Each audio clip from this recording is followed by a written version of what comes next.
this house. Just back it up a little bit.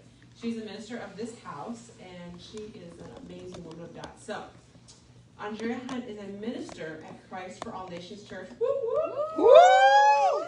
She's a wife, a mother, a surrogate. I'm just kidding, that's not in here. A business owner, and a corporate executive. Andrea has many degrees, certifications, and awards. However, her proudest accomplishment by far is becoming a minister of the gospel and sharing about God's unfailing love. She is passionate about the needs of the homeless and can often be found downtown hanging out blankets and praying with the homeless. Andrea is proudly married to Terry Hunt, aka Roosta. Together they have 5 sons. She is the bragging and picture-sharing Gigi of 6 grandchildren, including our favorite, Jamie. Amen. Amen. Listen, seriously, Andrea is an amazing woman of God. She is such a blessing to anyone who knows her. She is a privilege to know. She's beautiful inside and out. She's giving, caring, and generous, and she's funny, and she's protective, and she's just amazing. So the word surrogate should be in here, because if she loves you, she's going to love you hard, and better nobody mess with you. Yes. She's going to pray really hard, but there might be some other stuff with it. She will not play. So she's a privilege to know. So I'm excited about what she's going to share today. It's going to be a blessing to all of you. So I encourage you, like me and Jikimi, take notes. Amen. Amen.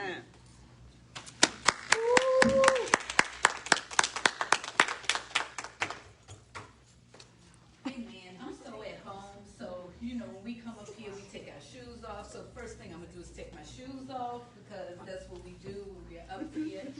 And so it's interesting, because we are talking about 2 of the most opposite things: applying for a job and a resume for working for a company, opposed to being an entrepreneur. So what I did do is I wanted you guys to have something tangible to take with you when you left this conversation, because it is definitely going to be a conversation. Now, I may not think of everything to share, because everybody has different types of businesses, but I definitely plan to open it up for you to ask me questions and for me to be able to answer. And the same thing, when we get to a place where we start to talk about the resumes, we can talk about all types of resumes, but I definitely want you to be engaged and ask me, so that I can make sure that you walk away with what you need to be successful, whether it is as a business owner or in starting a new career or expanding the career that you're in. Amen? Amen. So the first thing I did create was some business 101 books. There we go. And let me tell you guys about myself, because that bio sounded real formal and like I know stuff. But I've worked in corporate America for over 20 years. I worked in HR for Wells Fargo, and now I work for Charter Spectrum. And what I do officially, my official job title is I look at jobs and determine what a job salary should be.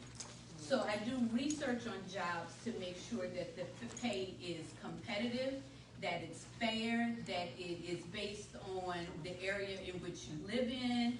So, the cost of living in states are different. So it's cheaper to live here in Illinois opposed to Virginia, where I'm from. So I do analysis to determine what your salary should be. So that's officially what I do for a living. But I have spent many years doing resumes, conducting interviews, looking at resumes to hire people for companies like Wells Fargo, for Charter Spectrum, and for some other companies that I've been affiliated with. So that's actually what I do professionally.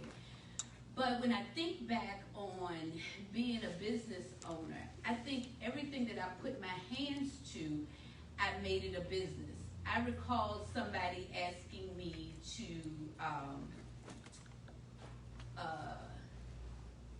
direct their wedding.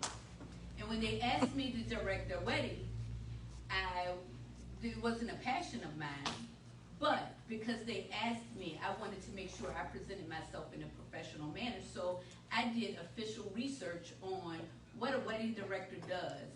I did official research on how ceremonies should go and how receptions should be. I did research on what is the going rate for a wedding director. I created a contract. Whenever so I had an official wedding business. Like, I did that. I used to sell shoes and purses, and I never really thought I wanted to be in the retail business, but I love clothes and I love shoes. So I used to have a business in Virginia called Andrea Shoes and Bags. I remember when, do you guys remember when like the Waiting to Exhale book came out by Terry McMillan, and everybody was reading all these black authors, and that was really popular? Well, then I started a company called the Griot Books, and I sold black books. Anything that I put my hands to and I thought it was a way to make money, I did it. But I always pride myself on doing it as professional as possible. So I felt like it was no sense in saying I had a business if I didn't have a business card. So one day I was cleaning out my purse at home. I was at home in my closet, and I was cleaning out an old purse. And I found all these business cards that I had. And Rooster and I was laughing because I had one that just said, "Call me." So I don't know. I guess then I was a professional player. I don't know what I was doing. But I felt all kinds of business cards for all of these different ventures that I started. And I kept saying, man, that was a waste of money. Like, look, all these different business cards, but it really wasn't. It was a way to present myself as professional, a way to present myself as a real live business owner. I think I probably got the entrepreneurial spirit from my mother, because she has owned a catering business for years. And her strive for excellence has always been shown. And so I think I mimic her in a lot of ways, because if y'all know anything about me, especially in my younger days, I had no interest in banking. I wanted to be somewhere where I could talk. I got in trouble all the time for talking. And I wanted to be somewhere and work a job where I could talk freely. But I ended up in a financial institution because that's what my mom did for a living. And so my mom is now in HR, and she's an HR director. And where am I? In HR. So, you know, unconsciously, I mimic her. And so I say all of that to say this. I think she has planted that entrepreneur spirit in me. And my son has picked up that same spirit. My son has 3 different businesses, and they are all flourishing, and he does well at them. And he's a perfectionist, and I didn't think that he would be the one to catch the entrepreneurial bug, but he did. And so I say all of that to say that this last business endeavor, I opened up All Things Girly in 2010. We were right across the street. It was me, it was Nia, she had Simply Thrift, and it was Sugar, she had Julia's. And what is interesting is that at the time I didn't want a business. I came over with Nia to look at her store, and she's like, I told the man you was going to get this business right, this building right here. And I'm like, what? So I went over there, and the man said, oh, so you going to get the spot? And I said, yeah, I'm going to get the spot. Like, I guess I'm going to get the spot. And he said, well, what are you going to sell? And I said, I don't know, All Things Girly. And that's how my name came about. Wow. He asked me what would I sell, and I just said, I don't know. All Things Girly is what I'm going to sell. And so to think that in 2010 I started that business, and in 2021 that business is standing and flourishing and has expanded beyond my wildest dreams. Believe it or not, All Things Girly is a company that is currently grossing over $100,000 a year. Hallelujah. So that is the lesson. And so now we ventured off into building a website and letting that website make the same amount of money as a brick and mortar. And the website is not there yet, but we're pushing toward that daily. And so it is a blessing. God is good. Amen. Proverbs 22 and 29 says what I wanted to say. Let's see.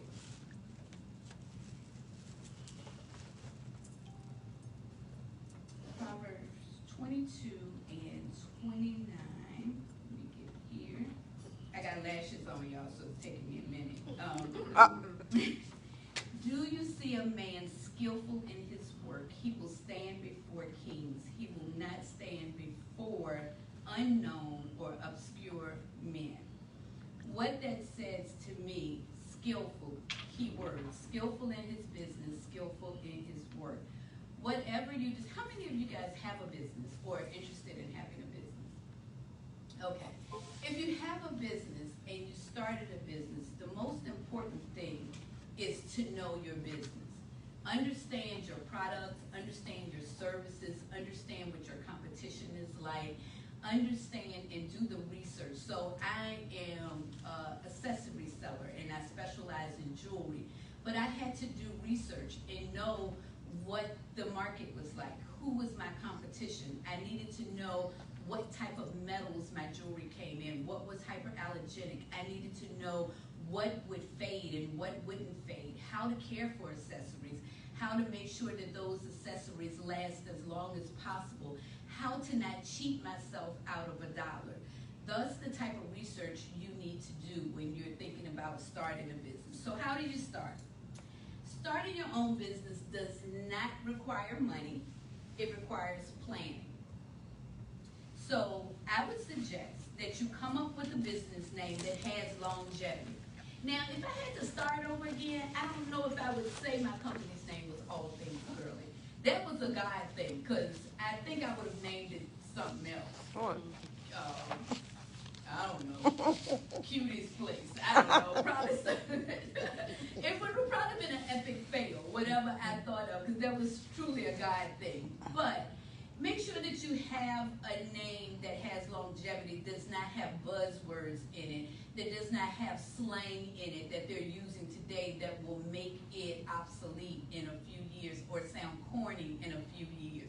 Or a name that when you take it in front of lenders and people who are going to invest in you, that it makes sense and they can pronounce it. And it has some, again, longevity to the name. Write down your ideas. So when Rachel said she had a notebook, I think that's what, when I came home and told Rooster, I rented a space, we're going to have a store, and he was like, what? I was like, I rented a space, I have a store, I need to go buy a notebook so that I could write down the ideas of all the things that I wanted to do and that I would not forget them. It is very important. Now, Pastor Mike says all the time, you know, you guys dream, write down your dreams so you can go back and look at them. I go back and look at old notebooks of when All Things Girly first started, and I look and think about Nia laughing because she knows I could afford at the time probably 5 pieces of jewelry, and we rotated that 5 pieces of jewelry around that store so many times that every time somebody would walk past the window, be like, "Is that new?" And me and Nia would fall out laughing because we knew it wasn't new. We just rotated it around because I didn't have enough to fill a store. But when I go back, it makes me grateful. But not only that, it kept me focused on the direction I was going in. So I would tell anybody, if the first thing you need to do is be able to be willing to plan and be diligent. Be diligent about it. Again, I talked about doing your research. When you start to think of a name and when you start to think of a logo, you are branding your company. And once you start creating your brand, that brand speaks for you when you don't. So whenever I would do vendor events, I would always be in pink and black because those are the colors of my store. I would always always have on an All Things Girly t-shirt. And I do now. I always wear my merchandise. I'm always demonstrating or showing what I have to offer. Because sometimes when you do that and you're creating a brand for yourself, it's no good to start a company and then you don't utilize your own resources, like the things that you have. If you're not going to wear your merchandise, if your merchandise is not going to be a talking point in conversation, I could be at the gas station and somebody said, "Oh, I love those earrings. Oh, they're All Things Girly. It's a store in the mall. Better yet, it's my store. It's in the mall. Here's my business card. Here's my website." So when you start building your brand, and Rachel will talk more about branding when she talks about marketing tomorrow, and I don't want to fall over into that because branding is such a key part of starting your business. But one of the things you should do, and one of the first things you should do once you've secured your name, is to trademark it. It costs on average about $249 to trademark your name. So when I started All Things Girly and I put it into Facebook to start a page, there were about 4 other All Things Girlies. One person was a party planning business, one person was a hair bow company, and all of those people. So I had to do All Things Girly Belleville for my Facebook page because there were other All Things Girlies. Now what I ended up doing is I went and trademarked the name. They hadn't trademarked it. So Wow. I trademarked it before they could, and so now they can't use that name. Wow.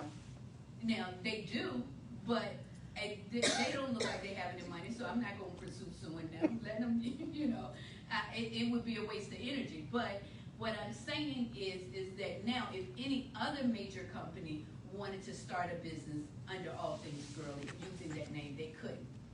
So question, so what if you already started a name, a business and all that, and another business has your name? Because there's some businesses that have some same names, but they're in like different states or something like that. Is trademark just local to that state? Or if someone has like your name trademark, do you need to change your name then? If you want to trademark it. Now they'll let you use it. Do you remember when Beyonce had her baby Blue Ivy? And there was a restaurant or a company, I can't remember if it was a restaurant but their name was Blue Ivy. The name of that company was Blue Ivy. And Beyonce was trying to trademark her daughter's name. And they had to go to court for that. Oh, wow. So she bought that name from that company so that she could trademark it for her daughter. Wow. So the problem with that is, say for instance, if there's a Market Me in St. Louis, and you're here in Illinois, if Market Me does bad business and that reputation starts to precede them, they associate you with them. That's why it's kind of important for you to trademark your name, because you don't want to earn a reputation that's not truly yours. And it speaks to your brand, because your brand is actually how a person feels when they've left you. You know, what they're going to say about you when you're not around, how you made them feel when you walked away, whatever service they received, that's really your brand. So you want to protect your brand at all costs, and that's why it's important to trademark your name. So say for instance, if there is a company in St. Louis called Market Me, and they are getting bad business, then you can send a letter to them, a cease and desist, and say, please do not use this name any longer because I have trademarked this name. And you have to be careful, because a lot of companies haven't trademarked their name. They feel like it's no need. People share names all the time. But as you start to grow, you want to protect your name. You want to protect your brand. Any other questions? Okay. So this is what I say when starting a business. Have a plan, know your projections, and your startup expense. So when I jumped out there and got the first All Things Girly location, I didn't have a plan. I didn't have any projections of what my merchandise would cost. And so, because I started backwards, I got the building first before making any plans, is that I ended up losing a lot of money because now I have this space that I'm paying rent for, and there's electric, and there's water, and there's all those expenses to cover. But I don't even know what I need in terms of money to get my merchandise in the store. So because I started backwards, there's a lot of things that I had to do. And this is one of the things I wanted to share, is that it cost me a lot of money. First thing is I didn't have an EIN number. Second thing is I didn't have a reseller's license. Anytime you are providing a service or you're purchasing something at wholesale with the intent to resell and charge taxes on it, you need a reseller's license or some level of a business license. In Illinois, it's a reseller's license. In other states, it may just be a business license, but you have to have that in place. The third thing was I did not understand how the reseller's license worked. So once you start charging sales tax, who want their money? The government. Amen. Right. Yes, they do. So what happened was, and it's not even the federal government, it's the local government. They were saying, the state government, they were like, okay, we want our money. You've opened up this business, and since you haven't been sending in 3% of whatever the taxes you've charged, or 3% of whatever you've earned each month, we are going to do an estimate. So we're going to do an estimate, and we'll send you a bill. So guess how they base their estimate? On what the store looked like. So they sent somebody out here to All Things Girly, and she looked around the store, and the store looked cute, and they had merchandise, and we had a POS system, and she assumed that we had to be bringing in money. I didn't understand at that time that that's what I needed to do. I didn't ask enough questions. I didn't plan. I was working behind the 8 ball. I was reactive instead of proactive. So what happened was I ended up spending maybe $3,000 or $4,000 paying for back taxes to the state on money that I didn't even earn. Wow.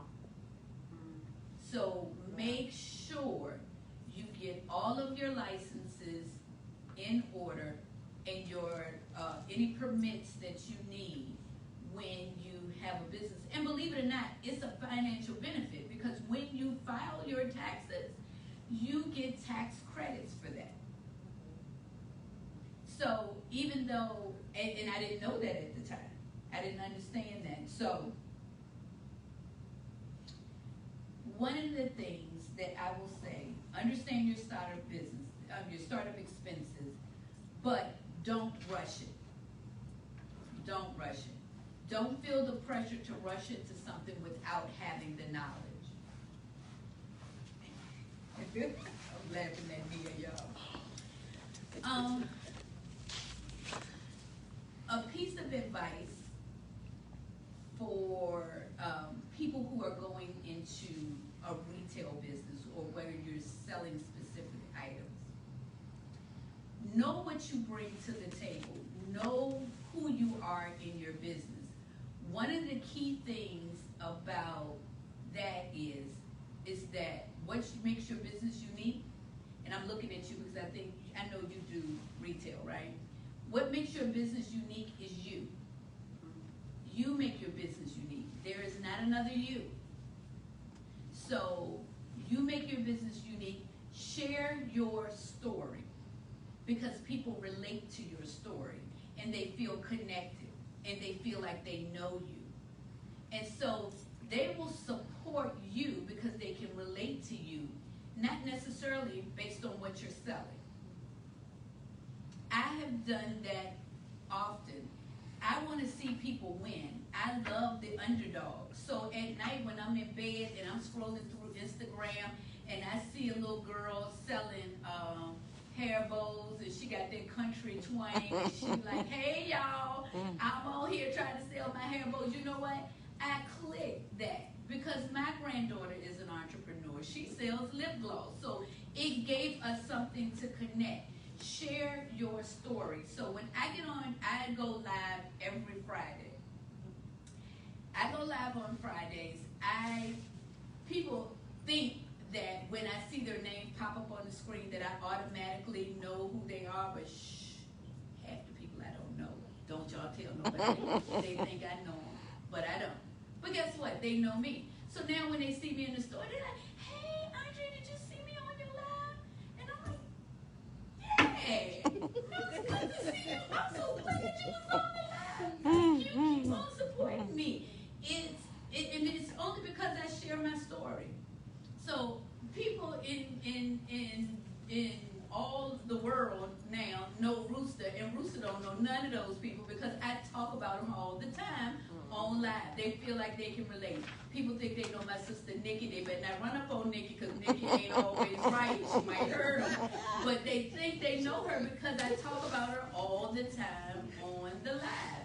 So, people find something in your story that they can relate to, and they are sold on that, not necessarily what you're selling. So don't be afraid to be the face of your business. That's the part that I hated. That was a hard part for me. I don't like taking pictures. I know y'all see 100 selfies on Facebook, but I really don't like taking pictures. And I don't like to be in the forefront. I would prefer to be in the background, acting silly, talking junk, making y'all laugh. That's what I do. Being in the front is not my interest. But guess what? People need to connect to you. Nobody can promote your business the way you can. Nobody can sell the way you can. And this is one thing. You don't have to be perfect. You got to be consistent. You have to be consistent. You don't have to be perfect. There is no reason why anybody that's in this church have a business and I don't know the name. Because you should be talking about it all the time. You should be sharing it. And if you don't share it, I can't share it. So if somebody is looking for something and I don't have it, I should know the name of your business because I say, you know what, I don't have it, but reach out to Jakimmy. She has it. So when somebody's looking for something from me, or they're like, oh, I love your thank you cards. Oh, Rachel does it. Her company's called Market Me. You should reach out to her. She's amazing. She does this. She does that. That word of mouth goes much longer than doing your own research. Because that's somebody you trusted. I saw their product. If you trust them, then I can trust them. Right. So make sure that you are willing to share your story. I don't quite understand. I'm going to call Rachel out. I don't quite understand why Rachel don't promote more on social media. I don't. It's free. Why wouldn't you take advantage of that? Let's talk about that. I don't understand why Amber is not promoting more on social media. Don't hide. Because, and the reason why I say that is because this is an opportune time.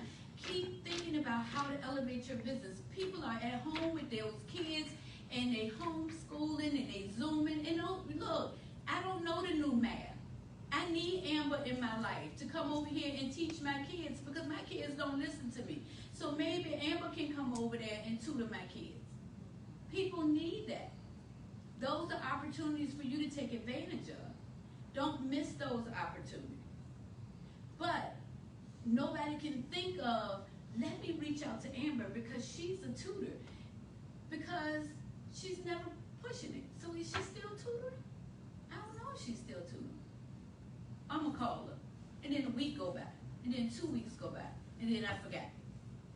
And that's business where you could have had a whole community of people reaching out to you for tutoring their children because they're at home watching it on Zoom. Oh my God, I tried to work with Journey one day and I don't smoke cigarettes, but I thought I was going to go buy some and sit on the deck and smoke a pack because I couldn't handle it.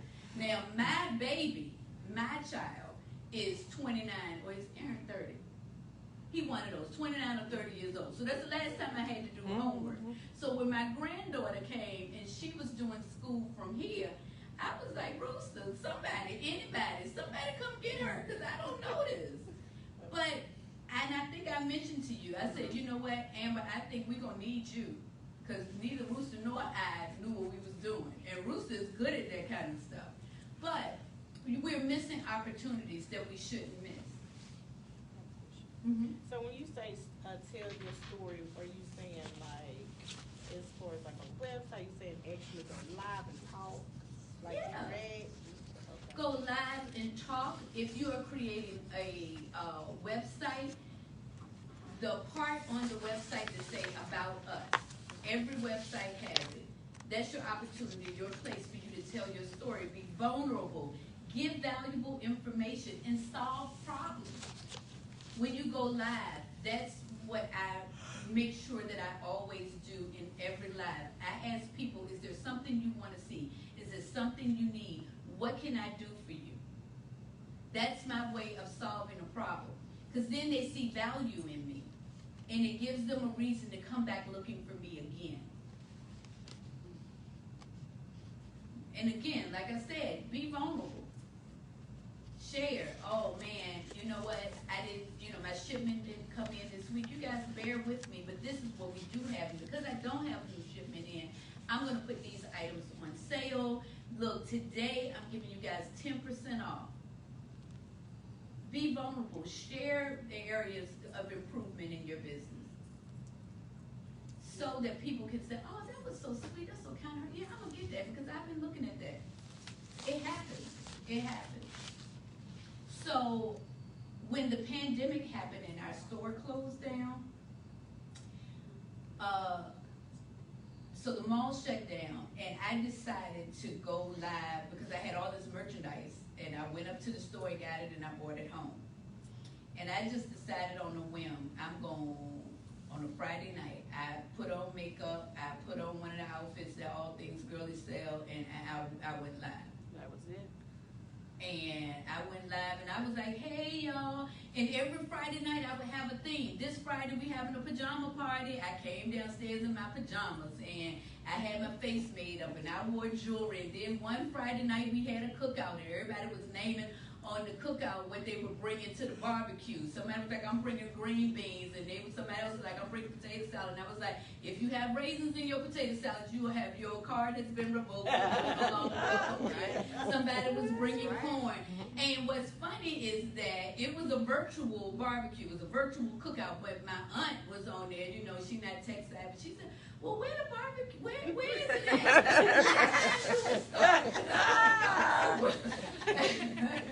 And she was like, y'all in rich. Oh, so she don't understand what was going on. But people looked forward to it. And guess what? Just from doing those lives, I was averaging $700 to $1,000 every Friday night. Wow, amen. And I would be on there for 1 hour. Wow. 1 hour. One day I did a makeup tutorial. Y'all know that is not my skill set. But what I did was I called my sister. You got to be creative. I called her. I said, hey, I'm going to do a makeup tutorial, but I'm going to, what you do? Add you in. Add her in. So I was supposed to add her in, and she had went and bought all this makeup, and then we couldn't get her in there. So then I was forced to do the tutorial myself. But people were like, you never know what people are going to learn from you. That is something that is not my comfort zone. But guess what? People were like, oh, these are good tips. Oh, I didn't know that. Oh, where did you get magnetic lashes from and all this other kind of stuff? And I was like, easy. So I had lashes. I sold out on lashes. I sold out on eyeshadow. I sold out on lip gloss, all from doing a live. So don't be afraid to connect with your audience. Don't be afraid. Your mindset about your business, if your mindset is not right and you are not willing to go all in, it will not survive. So I hear people all the time talking about how they want to be business owners. If you are not disciplined to get to your own real job where they pay you on time, you ain't going to make it as a business owner. You're really not, because you have to push yourself when there is no money. You have to push yourself when There is no money and it's more problems than it is a light at the end of the tunnel to see that you're going to make a profit. So if you can be disciplined, that's God's word. If you can't be a steward over the small things, I can't give you nothing big. That's I the can't word. trust you. That's the So word. if you can be diligent and trustworthy with the part-time job, you being a business owner is going to be far-fetched because you have to be consistent. There are times when I get on that live and I got 2 set off braids going to the back end, no makeup on, and all like no makeup on, and I don't have no controls on, and I'm just like, what, I am here. And that's how I'm like, look, I'm here, what y'all want to see. But guess what? They expect me. It's consistency. Consistency is important, and being able to, people want to know that they can rely on you or depend on you. So if I can't, like if I see you online this Friday, and then I don't see you for the next couple of, like now I need to put an announcement out there that we're not going live this Friday. Because they start inboxing me, like where you at? And I don't want to lose that audience that I've built up. And I have regular customers. I have an aunt in North Carolina who goes on live, come on live every Friday, and she buy whatever it is I'm selling. Now, she is, sometimes it ain't her size, so I'm not sure who she buying it for, but she is buying something every single Friday, and she is looking for me, and I appreciate that. She can be buying it as gifts. I ain't judging. I'm just saying. But she is there every single Friday. So consistency is the key. People will forget about you. You have to be in their face. You should be posting something at minimum 3 times a day on all social media sites. You should be posting something at least 3 times a day. And now it's easy. You can set timers and they post it for you. You don't even have to do it. But how do I know to think about you if I don't never see you? I have to be able to see you. So we'll go back to talk about some of the business side of things. So in this booklet that I gave you, Sugar, here's one for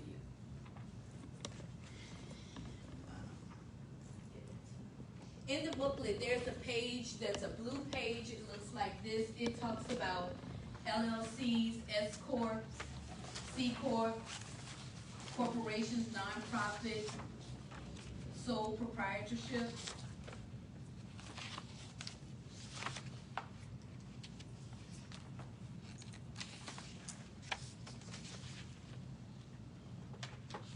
And do you guys know the difference between those, or if you have any questions about those? Explain the difference between S corporation and a C corporation. It's really how you're taxed. So with a C corporation, you're taxed twice because you have to have a board when you have a C corporation, and the board or the shareholders, they are taxed off of the profit, and the business is taxed off of the revenue. So, but with the S corp is you're only taxed once, and they're strictly off of the profit. And that's the same thing with an LLC. So you're only taxed once, and with the C corp you're taxed twice. But again, and a board on a C corp can be as small as 2 to 3 people. It don't have to be like, when we think of a board, we think of a board of about 10 people, but that's for major companies. Like, you could be a C corp, but it's not wise if you're not making $1 million a year, or maybe something less than that. But if you're not making a substantial amount of money, it doesn't really make sense, because you can get the same value out of S corp. But if you have questions about those different types of businesses, I wanted to have that information tangible for you. To get your LLC in the state of Illinois is $149. And I think the price varies, But you can go to websites like LegalZoom. They'll assist you with getting your LLC. You can go to Swift Filings. They will help you get your LLC. And one of the things about the LLC is it takes the liability off of you. So right now, if you're a sole proprietor, what happens is if you have a brick and mortar and somebody falls in your store, they sue you. If you have merchandise that breaks out somebody's neck, they can sue you. With an LLC, that you're not liable for it. It won't in fact affect your personal assets. We can talk about business insurance, but you guys can ask me, you know, like you can send me questions directly on that if you want to, because I don't want to spend so much time and I don't get an opportunity to talk about resumes. But with the LLC, one of the things to know is that it is a good tax break for people who make a substantial amount of money. So if you have a car, your personal car, you can put it under your company's name, and you can get tax credit for using your home space as a brick and mortar. There's a lot of things that you can do tax-wise once you decide whether or not you know what business type you want to have. What else did I want to share about an LLC? The easiest one to set up, of course, is the sole proprietorship, because you don't need anything. You don't need any paperwork or anything like that. It's just that you mentioned that when you file your taxes, and that's how they keep account for it. But you get better tax breaks becoming an LLC or an S corp.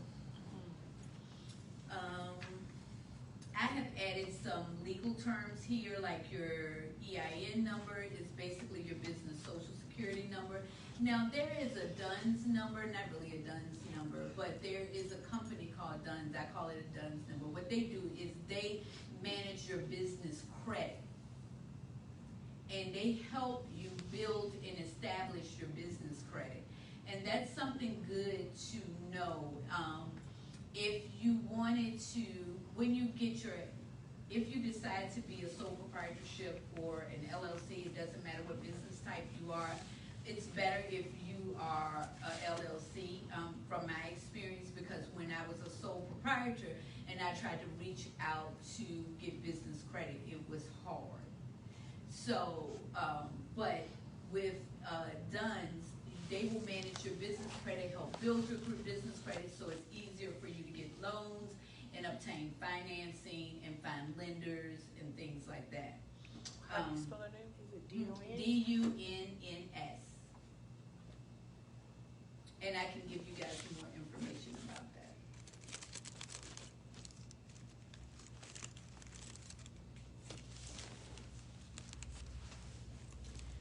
Another piece of advice for tax purposes is that if you have a business, open up a business account, separate your money, because it's hard for you to see your profit if all of your money is mixed in with your personal money.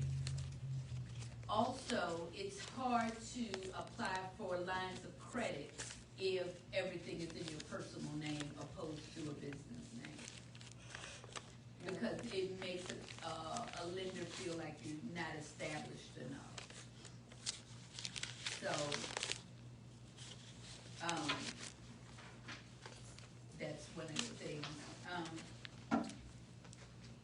Find your target market. Understand. So, let me ask you this. The people who do have a business, I want to ask you something. Do you have a tagline or a 30-second statement about your business? So if you were getting on the elevator with Magic Johnson, and you know he's a big investor in a lot of companies, and you had to tell him about your business in 30 seconds, you're going from the first floor to the 5th floor. What is your tagline? What is your business mantra? What do you say about your business? Do any of you have one? Okay, Amber. It's on my card. It says investing in your child's potential. Good, good.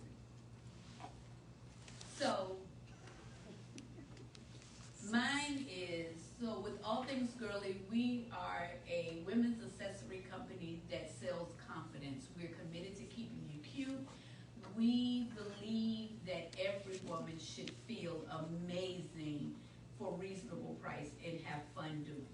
So we're just simple like that. That's what I say. If you see me on live, I always say we're committed to keeping you cute. I always say things like life is so much better when you accessorize. Those are my taglines.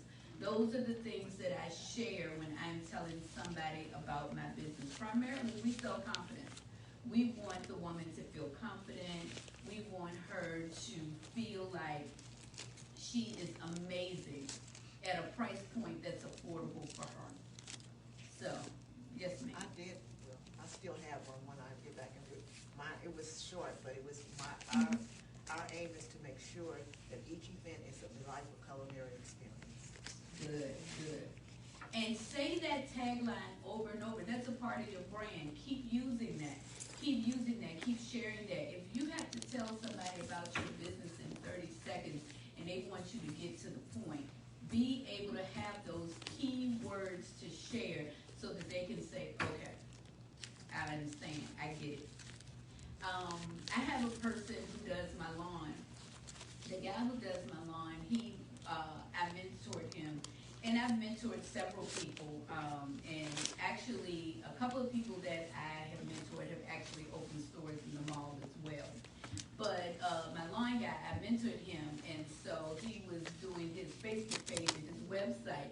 So he had he does amazing on the yard. He does yards, he does power washing, he's really, really good. But then he said, well, Miss Andrea, I'm gonna post these pictures of him with some girls in leggings. And I was like, well, what's going on? He said, oh, well, you know, I sell clothes too, I sell leggings. And I was like, no. Pick one, take one, and allow people. If I'm looking for somebody to do my yard, I'm not looking at the same place to buy leggings. I'm just not. Right. I'm not. So, make sure that that you stay focused. I'm not saying you can't have more than one business, but keep them separate. And so I was just telling him, I said, now you have built a clientele for lawns and yards, and that's what you do well. I said, so tell me, what type of fabric are these leggings? Stretch. Stretch is not a fabric. So, Crushed velvet. Crushed velvet. So, I said, you got to do your research, because women, we want to know those things. If you're selling to women, we want to know what the fabric's like. How does it feel? Is there any gift to it? What colors does it come in? We want to know those things. And so I was telling him, I said, it's great. I'm excited that you're excited. I'm excited that you're taking off into your business. But let's keep those two things separate, and let's do some research on selling women's clothes. And I think men make great salespeople when it comes to selling women's clothes. They do. They know what they want a woman to look like. But you also have to know about what you're selling. You have to know. So do your research, know who you're marketing to. When I helped some people get spaces in the mall and they were selling clothes, some of my business partners were concerned, and they were like, well, you're not concerned? No, we're not marketing. We're not targeting the same woman. I don't sell clothes that go to the club. I don't. I wouldn't even know how to pick them out. I don't know what people wear to the club because I don't go. So that's not who I am focusing on. That's not my age range. And so I understand that, and that's okay. But know who you're marketing to. So I think that all the ladies who come into All Things Girly now, if y'all came in there and all of my dresses was bodycon dresses and they were short, y'all would be like, what's going on? And then guess what? I couldn't even model it to sell it because it would be ill-fitting on me. Bodycon don't work for me.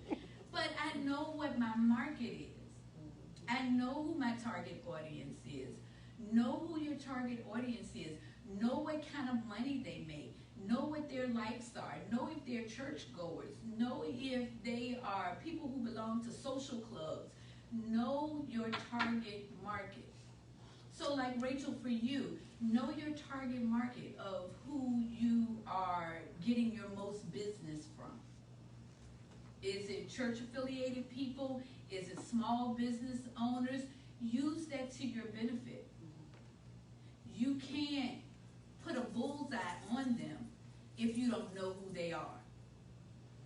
Because then your target keep moving. You gotta know who you're focusing in on. And you gotta keep giving them what they like. Mm-hmm. So, again, and I'm getting ready to close up because we're gonna talk about resumes.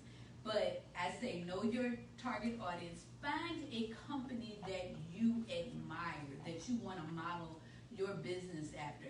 Mine used to be Francesca's. I loved Francesca's. I love the fact that they sold clothes. I love the fact that they sold jewelry and shoes, and that was my business. But then they kept going out of business. But I love the look of their store. It was clean. It was unique. I loved it, and their prices were good. So find a business or find a company to model your business after, that you can say, okay, you know, this is what they're doing. Okay, I like that. I'm going to try that. I'm going to try something similar to that. Find a company that you can look at and say, I could see myself being that big. And then set goals for yourself. So if this week you earned $500 in your business, what are you going to do next week to earn 1,000? To double that. Set goals for yourself. If you're not setting goals for yourself, you have no plans for your business to be successful. You have to set goals for yourself. So I have a board, and I look at what All Things Girly made for the week, and then I got to figure out how to double that or increase that by a percentage. Not only that, I have to keep up with the calendar. I have to understand that holidays are coming up, and this is what I need to be purchasing, or these are the sales I need to create. I have to know that the weather's getting ready to change, so I can't buy anything else that's in summer. I should already have my fall clothes already ordered. I need to know those things, so I have to track my calendar. That means that I have to track my calendar, I have to set my goals. That means I have to work on my business every single day. You don't have to be perfect, you have to be consistent. Yeah. Work on it every single day. If you do not set goals for your business, you have no plans to be successful. It's still a hobby for you. And if it's still a hobby for you, do not go get an EIN number, a reseller's license, a business license, none of that stuff if it's still a hobby, because you will end up owing taxes on a company that's not making money. So be sure that this is what you want to do and that you're serious about it before you jump out there and get started. Now, I'm going to open the floor for questions. Any? And there's more stuff here. It's more stuff that I put in the booklet. Do we have questions online? No, but you do have somebody that's really taking really great notes for you. Oh, good, good. Again, when your plan comes together and you've got your business name and you know the services that you're going to offer or the products that you are going to sell, again, and I'm just doing a recap, know your competitors, find you 3 good vendors that you can rely on. Now, if you're in the retail business, find you some vendors that are local, meaning in the United States, opposed to overseas. Because based on where the country is determines how soon you get your merchandise. So I would say find local vendors, as well, not local, but in the United States, opposed to overseas. Find you 3 good ones here, 3 good ones overseas that you can trust. And the same thing, if you printing companies, find you 3 good vendors that you can work through. You know, resource materials for you, Amber. Find 3 good companies that you can work through that are willing to give away free resources and free materials for you to test. Understand your legal structure, again, before you jump into it. If it's still a hobby, don't go get those licenses until you're ready and sure that this is what you want to do. Be able to describe your brand in 1 sentence. Find a company to model your business after. Set up a marketing plan and know your startup costs. having discipline. Doing what you know you should do when you don't have to. Mm-hmm. No question. So my question is more on like the part of like once you're official, you have your EIN number, you have your bank account, your logo, all the stuff you're talking about. There's some things you talked about with like taxes, like where did you learn? Where did you go to learn about what was required of your business? How and when you needed to file taxes, who to go through? Because that's part of the business aspect I still don't know. Like once you're official, I know I'm accountable to the government somehow. I just don't know what and to who and where. There's like they're like, congratulations, you sign up, and then you get nothing else. And I think that personally it's a failure of the state because they should communicate, but they haven't. So I don't know. So how I learned is from my mistakes, from not responding at all, because I didn't know. I knew I needed to call somebody, but I just didn't make the time to do it. So when they sent me a bill and said, this is what I owe, is when I started calling. But what you should do is look into Illinois.gov, and when you go into Illinois.gov website, small business owner, and there is a number, and call them and find out exactly what they expect from you. Now, had I asked questions in the beginning, I wouldn't have been in the situation I put myself in, and I had a whole lot of mess to clean up. But it was a lesson learned for me, and it forced me to do a lot of research on how to get my taxes done going forward. And I'm still, it's still an ongoing, because now, this is the thing. We ask for success in a business, but there's a lot of responsibility to come with it. And paying those taxes is one. And so what I ended up doing was relinquishing control and hired an accountant. So y'all won't be coming to visit me at the clinker and putting money on my books. Because, well, for one, it's because you're trying to manage a lot of things, and I am not a subject matter expert on that. I decided to relinquish that and give that to an accountant who could do it, because now, before when we were across the street, fine, I figured out how to manage it, and for years I filed my taxes and it was fine. But then once we got into the store and it started making the money that it was making, I had to put some controls in place, because I knew that between my personal taxes and the business taxes that I would not be able to handle it. Okay, so two more small questions. I'm sorry. Okay, so one is, what kind of, for like your accountant or taxes purposes, what kind of paperwork do you start keeping track of? Like records or things for your business that you start keeping and putting to the side that you wind up needing later, so that I'm not throwing things away now that I might need later on? What I would suggest you do is any invoices that you have of you paying out, or you like accounts payable and accounts receivable, anything that you are paying out, and any money that you have coming in that you've created receipts for, you should keep it. Any materials that you've had to purchase, you should keep it. Any receipts for gas that you've had to deliver items, you should keep it. Any merchandise that you've ordered, any supplies you've ordered, those things you should keep. Okay. Now, And so what I ended up having to do is just buy a file cabinet, old school, and file it. Now, a lot of things I have on my tablet, I have in my POS system, so it has a track of the invoices that I've sent out. One of the things too is that you guys know that if you start sending, be careful about receiving money through Cash App for your business, because if you've received a certain amount of money through Cash App, they will send that to the IRS. They send that information to the IRS.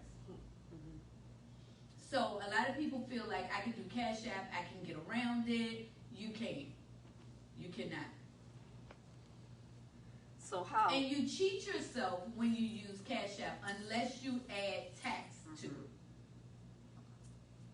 And the government gonna want their money, and they gonna get it. So don't cheat yourself. I'm sorry.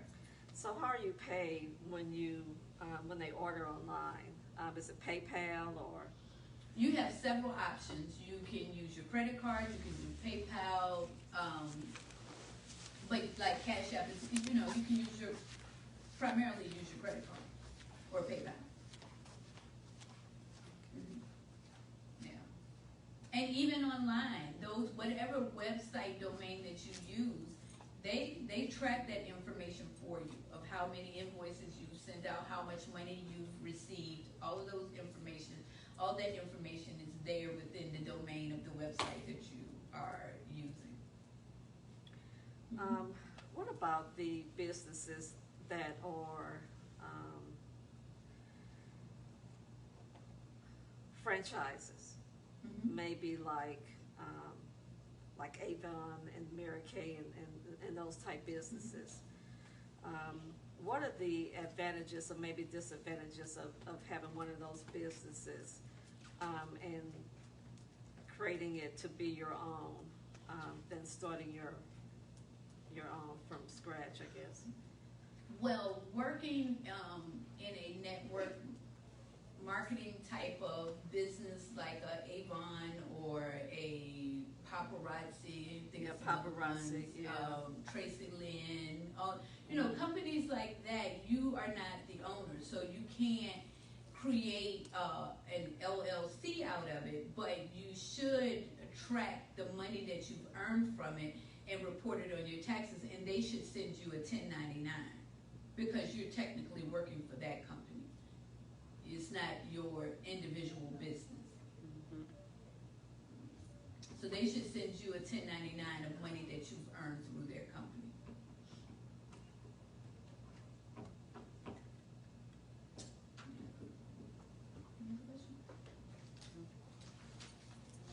Any other questions? I'm not sure if this will apply here, but I want to start a ministry. So a lot of this information I know that will translate into starting a ministry. But I have the name, and I probably will have to, I guess, can you incorporate or what did you call it? You said you had to trademark. Can you trademark a ministry? A name? Okay. If you set it up as a business. But should it be under a nonprofit, like a 501c3? Yeah, it should be under a nonprofit for sure. Right. And if it's under a nonprofit, and I think a lot of times people get confused because they think it's a nonprofit, I don't have to worry about taxes or anything else, but you have to prove that you are a nonprofit and that you are not taking in money. Right. Yeah. If you do a 501c3, that covers the nonprofit portion of it, but there's still things that you have to do under the 501c3. That you're not earning revenue, Right. That it's a donation versus actually earning revenue. And you were saying it's like $250 to Trademark. Yeah. But you have to go through an attorney to do that, or? You can go online and do it yourself, and there's different companies and websites, like some of the ones I named, that are like LegalZoom will walk you through the process of trademarking, and they'll send the paperwork off for you. But I think it's $249 if you do it yourself. It might be a little bit more if you go through like a LegalZoom or something like that. Okay. So we got a few minutes. We're going to talk about resumes for people who are looking for a career change. Who are looking for a career change or haven't been in the workforce for a period of time. So I chose that because there are a lot of people who may have retired and then they decided that they wanted to go back into the work field, and so I wanted to give you some ideas of how to do your resume, because that's always been, I used to think like, man, if I stop working for a period of time, how do I explain those gaps? And so I realized that you can be really creative and figure out things to put into your resume that will help you if you are, if you haven't worked and there are gaps in your employment. But let's start off with just doing a resume in general. First of all, if you are currently looking for employment, you should have a profile on LinkedIn. And if you don't, you should put one out there. I don't know how many job offers I have received through LinkedIn. People have seen my profile, they have called me, they have sent me an email, they want me to come in for an interview. When I say I'm not interested, then they say, well, do you know anybody who have the same credentials who are willing to do it? People really do use LinkedIn. I use LinkedIn. When I'm going to interview somebody, I go and check them out on LinkedIn to see if they're legit, if they're crazy, if I want to interview them, if I don't want to interview them, those types of things. So anybody that's in the working world should have a LinkedIn profile. There is tons of useful information. One of the things is you find out who's hiring. Nobody gets to, what is it here, the St. Louis Post-Dispatch and look for jobs and circle them. They don't do that no more. You got Indeed.com and you have, Glassdoor and all those other, a good summary. It should be a sneak peek of who you are and what you bring to the table. It should be the title of the primary jobs that you've had. So on my summary, mine is compensation expert, because most of my jobs have been in compensation. So that's what it is. And then from the title, it shares my skills, X number of years in compensation. I hold certifications and blah, blah, blah, blah, blah, blah, blah, blah, blah. So that stuff is in my summary. It's just a quick snapshot of who you are and what you're bringing to the table. Job descriptions. Now, I tell people this all the time because it drives me crazy. Your job descriptions will determine how much they will offer you in a salary. And let me explain. If you put in your job description that you filed and that you answered the phone and that you did all these, that's not what they're looking for. Nobody cares. I don't care that you organize. I don't care that you know how to file. You should. If you know your ABCs, you should know how to file. I do not care about those things. What I want to know is, what did you do to enhance the company? I want to see achievements. That's what I want to see. I want to see achievements. I want to see accomplishments. So in your job description, it should say, I created policies and procedures that increase productivity by 3%. What your job description should be is just like your job evaluation. It should share everything that you accomplished at that job. I created a website page which made us more proficient. Whatever you accomplished, I don't want to know that you filed. I don't care that you answered the phone. People aren't looking for that. So when they see those mediocre tasks, they offer you mediocre money. Wow. You have to say what your accomplishments are. Your accomplishments say what you can do for me. That's what it tells me. And it all depends on what type of jobs you're applying for. But if your resume looks good, you will go from lower level, entry level positions and get mid-level to executive level positions if your resume looks the part. Now, if I can't sell nothing else, I can sell Andrea Hunt. I can sell me. Nobody can sell me like me, and my resume speaks to that. So on my resume, it does not say Andrea Hunt's resume. You know what it says? Career highlights. Know why it says career highlights because I've been in the game too long. They don't want to know about every single job that I worked at all the way back to when I worked at Dunkin' Donuts. Nobody cares. They want to know about what were my career highlights. So I worked at Wells Fargo for over 20 years. They don't want to know every job I had at Wells Fargo and everything that I did there. They want to know, what did I accomplish while I was there? How did I add value to the company? Now, if you're applying for a specific job, and this is another thing, if you're applying for a specific job, do me a favor, if it's a company, go look on their website and see what their lingo is. See what their buzzwords are, so that in your resume, you talk like they talk. So if you don't know their lingo, then if you don't say those key buzzwords, then they feel like you can't relate to them. You are not going to be able to pick up. You are not going to be able to function in this role. You're not experienced enough. So you need to have, if you're applying for a job at a specific company, please alter your resume to fit the lingo.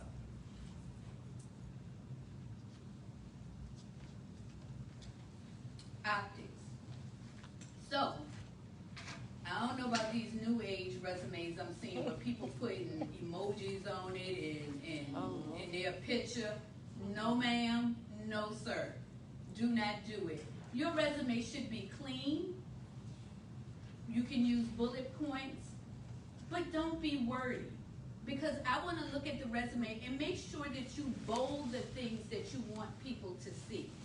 If you've worked for a company that holds a lot of prestige, if you work for a Fortune 500 company, bold the name of that company. I don't care if you were the janitor. You are trying to impress the person that is hiring you.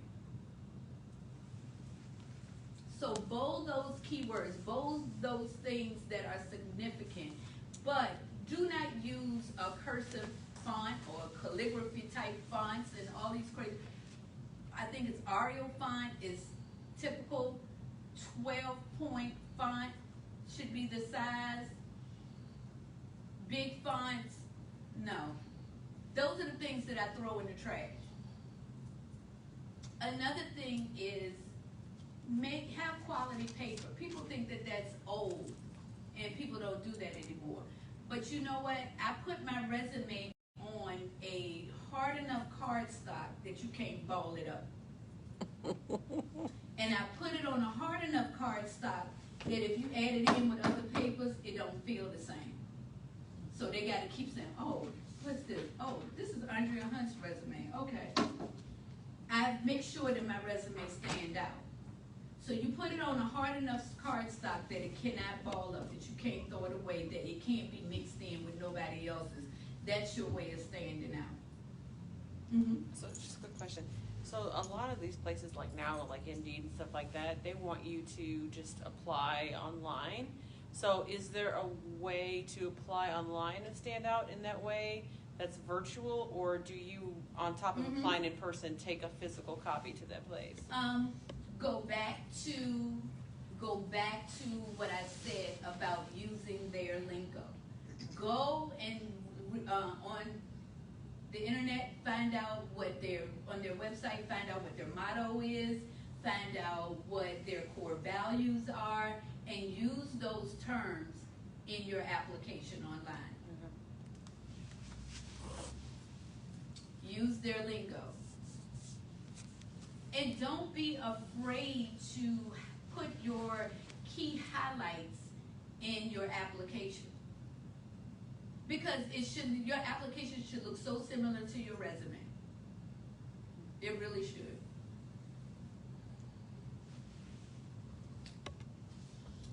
So I want to talk a little bit about, I had some notes here, make sure I stayed on point, because I could talk about resumes like for forever. Because I think y'all seen me do enough lives talking about resumes and dressing the part and not wearing 15-inch eyelashes and not having your long nails for the resume. Amen. And save your clear shoes for the club. Do not wear your clear shoes to the interview. They cute, but they're not interview appropriate. You don't want to be a distraction in an interview. So now that your resume has made it to a place where you've gotten an interview, I like for people to think about, you want to sell yourself, but you don't want to be a distraction, and you don't want to put yourself in a position where you're such a distraction that they take you as a joke. So another thing is about interviews, and I won't even really supposed to be talking about interviews, but I think they go hand in hand with me, because I feel like if your resume is good, then you automatically have the interview. But in an interview, understand behavioral-based questions. Understand how to answer behavioral-based questions. So when they ask you a behavioral-based question, it normally starts with something like, tell me a time when. And if they ask you a question like that, make sure that you use a format that is simple. You state the situation and be specific. State the task and the actions and then the results of what it took for you to solve that problem. Do not be generic. So if I asked Nia a question, said, tell me a time when you had to go over and beyond in your job responsibilities. Your response can't be, well, I'm always going over and beyond because that's what I do. No, ma'am. I said, state a specific situation. Tell me a time when. So I need you to be specific. So it was this one time it was snowing outside, and we were tired. Everybody was leaving early, but this project wasn't finished, so I stayed. And I got the project finished, and it was on time, and everybody was happy, and we closed the account, and the sale was made, whatever. I need you to be specific and tell me how you accomplished that. But don't be general. If you be general, then you're not following the instructions that a person is giving you in an interview. So understand how to answer behavioral-based questions. So for me, when I am doing a behavioral-based interview, because by law, we have to ask everybody the same questions, I write down everything that that person says. And when I go back and read it, if they were general, I say, toss that one. Because you didn't follow instructions. I said, tell me a time when. I didn't ask you to tell me what you do all the time. So know how to answer behavioral-based questions. Can you repeat that? You said state the task, state the specific situation. Task, the actions you took, and what results you got from it. Now, I've been in behavioral-based interviews, and they've asked me stuff like, tell me a time where you had to correct upper management. You know that's a trick question, right? Because you shouldn't have to correct them. And I said, I'm sorry, I've never had that experience. Because you never want to come off combative.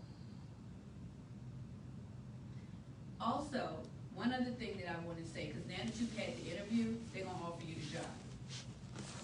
And when they offer you the job, it is my responsibility. It's what I do for a living. I'm a lowball you. I'm going to lowball you. So it is your responsibility. If you don't do the research, then you're going to get what I offer. Do your research. A great resource is salary.com. Go out on salary.com, put in the state that you live in and the job that you're applying for, and they will give you an average of what they pay. You have a low number, the least that you're going to accept, and a high number, what you hoping to get, and you meet somewhere in the middle. But if I say, what are you willing to accept, and you say, I don't know, what's the minimum? I'm going to say, well, the minimum is $50,000. Will you accept that? And it could be a $100,000 a year job. I'm going to lowball you. Because it's my responsibility to save the company some money. So know what your job value is. And know what you're worth.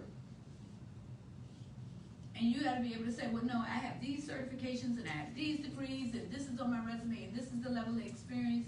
And don't be afraid to say that. We expect you to counteroffer. And when you don't, know what I'm saying, sucker? That's what I'm saying. We expect you to counter offer. So know your worth, but know the job worth as well. Now, I think nowadays we're experiencing something that's a little bit different. You have young people now who come into jobs and they have no experience. They want all of the money, you know. And so you have to explain that, or you know, whatever. But know the value of the job and know how to research it and find it. So I said I wanted to talk a little bit about people who have been out of the workforce and you're going back into the workforce. One of the things that I will say is that, what will I say? Andrea, tell us what you say.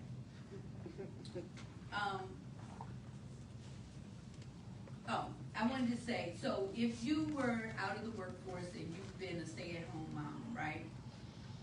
Don't be afraid to format your resume in a way that it shows the responsibilities that you have at church, whether you are the treasurer at church, whether you are the team mom for your son's football team, that you are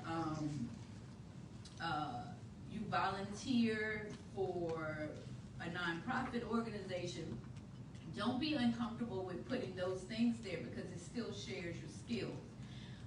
Also, if you are a stay-at-home mom, don't be afraid to change the name. Be creative. So you are a project manager in a home office, at your home office. That's what you are.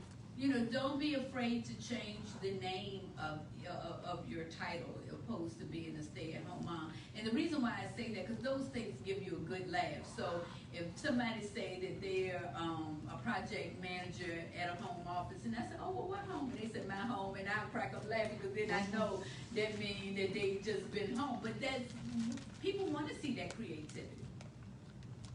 But if you have not been in a work environment and you decide to go in a work environment, don't be able to put people's names down that you've mentored and share that you've mentored people. Don't be afraid to put social organizations that you are a part of. Don't be afraid to say that I'm a teen mom. I mean, that I'm a mom of a football team or a classroom mom or anything like that. You can still use those things to highlight your skills. So, any questions about resumes? Put your accomplishments, your achievements, your volunteer experience, all of that.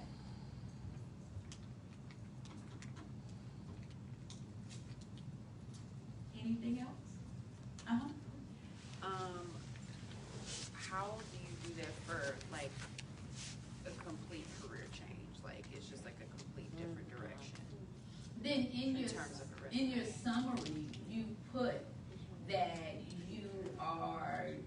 you are making a career change. So I'm glad you said that because that's kind of where I'm at as well. Like you have all of the history, like all your position to get a really excellent job doing the same thing you've been doing, but you want to really shift your entire career and do something that you've done voluntarily and you've done that you have passion in, but you don't have the years of experience with the education.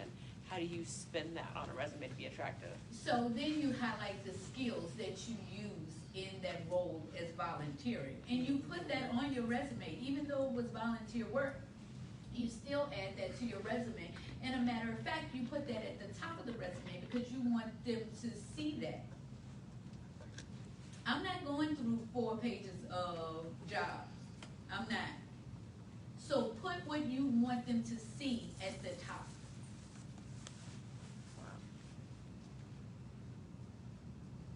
When hiring is not first of all, when people are looking for somebody, they are in need.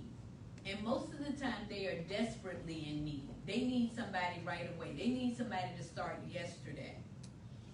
So what they don't want to do, it's not a fun process. So nobody wants to go through 4 pages that belong to one person. Because what it says to me is that they couldn't keep a job for a long period of time. That's why they got 20 jobs on this resume. So do something to catch my attention. That means whatever it is you want me to see about you, you put that at the top, the first job. Even if you have to put volunteer experience before you put employment. And it's okay. Mm-hmm. So how would you say to add, like if you do have your own business, but you want a part-time, or you want to, you want to get a job, would you say add that to the resume, the fact that you've run a business, or would you say wait until, the opportunity come up in the interview, or how would you say to? I have mixed emotions about that. It depends on what I was looking for. So, where I work now, they didn't know that I had my own business until after I was working there. I didn't feel that it was important to share. I didn't, it had nothing to do with my skills that I was bringing to the actual role. So I didn't feel like I needed to tell them. But if you think that your business will help you obtain a job, then put it under your job experience. Absolutely. But corporate America can be kind of funny. So a lot of times if you are working for especially a big company, if they decide to do layoffs, they be like, oh, Andrea will be all right, we can lay her off because she got her own business. Wow. We can lay her off. She don't need the money. So you sometimes you have to be careful what you share. You have to be careful what you share because sometimes it can be used against you. But a lot of times I believe too, if you laid off, God knew you would be laid off, so He got all of that under control. But if it doesn't help you, if the skills that you have in your business doesn't apply to what you're trying to do, you just really, you don't need to put it unless you just want to share. If it fills in the gaps for you, if there are some employment gaps and it fills in the gaps for you, then fine.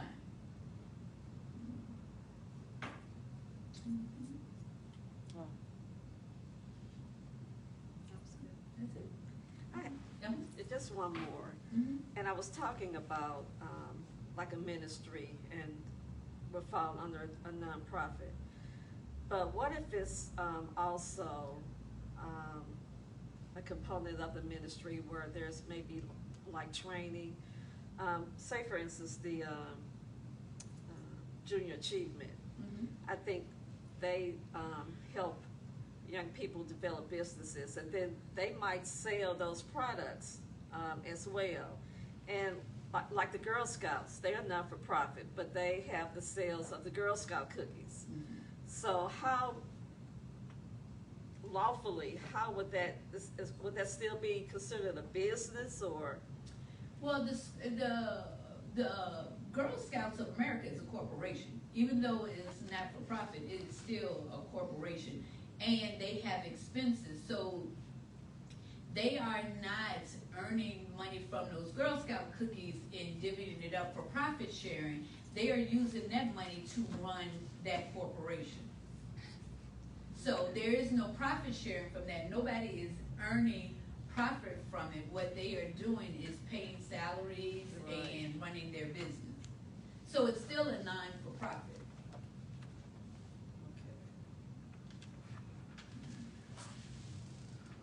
So if you were to, it's just like companies like the Red Cross, let's use them for an example.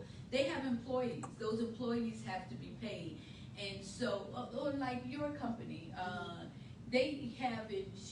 My mom works for a company where they do assisted living, but it's they operate by donations, so they don't have excess left over. Everything that they earn goes back into the company, either to cover their payroll or to cover whatever cost of running the business. So it's by donations. So there is no profit. Yeah, it's not like you put a price tag on a service or something like that. Yeah, you can. Some of it's done through donations. Some of it's done through funding from the government, funded from the Right. state, some Right. funded from the federal government. Right. But you still, your books will actually show that you're not making a profit, because Right. you're using all your funds for your business to operate. There are a lot of things under 501c3 that will cover you not making a profit, Yeah. but you have to do the research on it. So like Junior Achievement, Girl Scouts, Boy Scouts, those companies, even though they sell items, it's to run the company, not to earn a profit, and the shareholders or people on the board are not splitting a profit at the end of the day. But you still could pay salaries, you know, for people who are employed. Absolutely. Yeah. Do you do consulting? Can we hire you as a consultant, and you have consulting fees? Or do you know someone? And those are things we probably could talk about offline. If I couldn't help you, I'm sure I could find somebody who could. All right. So, Father, we thank you. We thank you for this opportunity to share. God, I'm always grateful and humbled that you allow me to talk about the things that I love, and that's absolutely you, God. I love you, I honor you, and I adore you, and I worship your holy name. You are an amazing God, and you are forever faithful, God. So we thank you for the information that's shared, Lord, and the seeds that have been planted, let them grow abundantly, God. And so we thank you, and we honor you. Amen. Amen.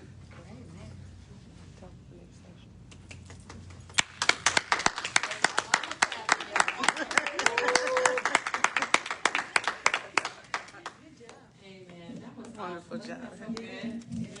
Listen, I have all these notes I wrote down, and I'm really excited, something that I will be able to do, especially with resumes and things. Don't make me. So, Don't make me. Amen. Amen. Actually, I will be transparent. My feelings were hurt when I looked at one of her resources. Anyway, it's all good. So, you guys, 7 p.m. tonight, Tiffany Black is going to be here. She is going to do a ministry on tonight and give the word of the Lord. So I'm really excited. We also will have Pastor Devon Mitchell here again, leading us in worship. And so I am super excited about tonight. So we'd love to have you here. It is free. 7 p.m. services, hour free. So text your friend, text your mom, text your sister, text somebody and say, hey, come with me to Jesus Grow Conference, 7 p.m. tonight. You do not want to miss it. And it's going to be amazing. So bring someone. It is free. We're going to have an amazing time with the Lord and see what he wants to share with us on this evening. Amen? Amen. Amen. Amen.